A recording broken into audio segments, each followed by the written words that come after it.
আসসালামু আলাইকুম dear students, তোমরা দেখতে পাচ্ছ যে আমরা আজকে ডট প্রোডাক্ট নিয়ে আলোচনা করব এবং ডট প্রোডাক্ট বের করার জন্য মূলত হচ্ছে আমরা দুইটা এখানে এক্সাম্পল নিছি। একটা হচ্ছে একটা ভেক্টর ইউ যেটা তিনটা কম্পোনেন্ট হচ্ছে u1 u2 u3, আর একটা ভেক্টর ভি যেটার তিনটা কম্পোনেন্ট হচ্ছে v1 v2 v3। এবং ডট প্রোডাক্ট সিম্পলি বের করি আমরা u1 এর সাথে v1 কে গুণ করে plus u2 plus v2 plus u3 u3 into v3। So আমাদের ফর্মুলা হচ্ছে u1 v1 plus u2 v2 plus u3 v3। এটা হচ্ছে আমাদের ফর্মুলা। আমরা হচ্ছে তিনটা অ্যাকচুয়ালি এক্সাম্পল এখানে নিয়েও নিছি। একটা যে 1 2 3, এটা হচ্ছে 0 2 4। তাহলে তুমি এই 1 এর সাথে মাল্টিপ্লাই করবা 0 কে, 1 এর সাথে 0 কে মাল্টিপ্লাই করলে হবে 0, -2 এর সাথে মাল্টিপ্লাই করবা হচ্ছে 2 কে, সো এটা হবে -4, আর 3 এর সাথে তুমি মাল্টিপ্লাই করবা 4 কে, which is going to be 12।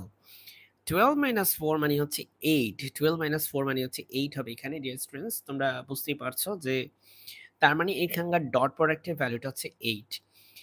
আরেকটা কনসেপ্ট মাই ডিয়ার স্টুডেন্টস, যদি আমাদের ডট প্রোডাক্টের ভ্যালু কখনো আসে হচ্ছে 0 বা ইনার প্রোডাক্টের ভ্যালু কখনো আসে 0, তখন আমরা বলতে পারবো যে ইউ আর V, this two vectors are orthogonal to each other. Okay, this are orthogonal to each other, এটা তার অর্থোগোনালিটির প্রপার্টি।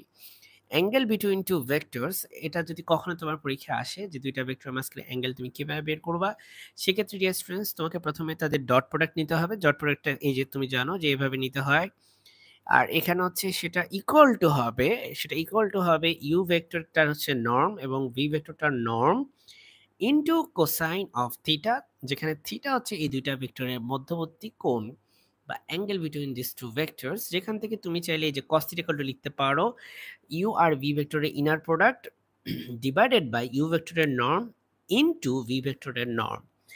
স্টুডেন্টস, চলো এখন আমরা একটা ম্যাথ করি যেটা পরীক্ষার পার্সপেক্টিভ থেকে খুব ইম্পর্টেন্ট।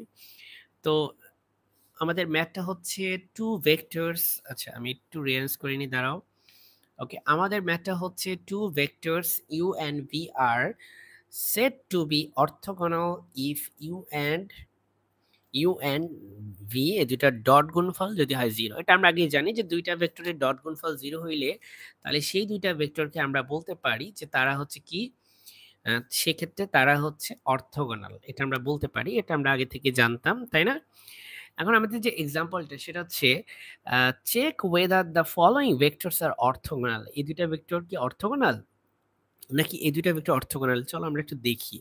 সো প্রথম এক্সাম্পলটা আমরা ইউ আর ভি এই দুইটা ভেক্টরকে আমরা তুলে নিছি এবং আমরা হচ্ছে -2 এর সাথে 2 কে গুণ করলে হবে মাইনাস -4, আর 3 এর সাথে 4 কে গুণ করলে হবে +12, আর 4 এর সাথে -2 কে গুণ করলে হবে -8। আলটিমেটলি যদি আমরা বিয়োগ করি, তাহলে তুমি দেখবে যে এখানে হচ্ছে এটা 0 হয়ে যায়, এবং 0 হলে আমরা বলেছি শুরুতেই যে if two vectors are said to be orthogonal when their dot product is 0, in that case their dot product is 0, so you can safely say that they are orthogonal, right? Second case, in the second case we have a vector, we have actually two vector with 4 elements. So here are the vectors. Now we take the dot product, that is -4 এর সাথে হচ্ছে 2 কে গুণ করো, 6 এর সাথে 1 কে গুণ করো, -10 এর সাথে -2 কে গুণ করো, আর 1 এর সাথে 9 কে গুণ করো। So you get 27, which is you clearly seen that this is not 0, right? This is a non-zero value. So can you say that you and V, they are perpendicular, sorry, they are orthogonal?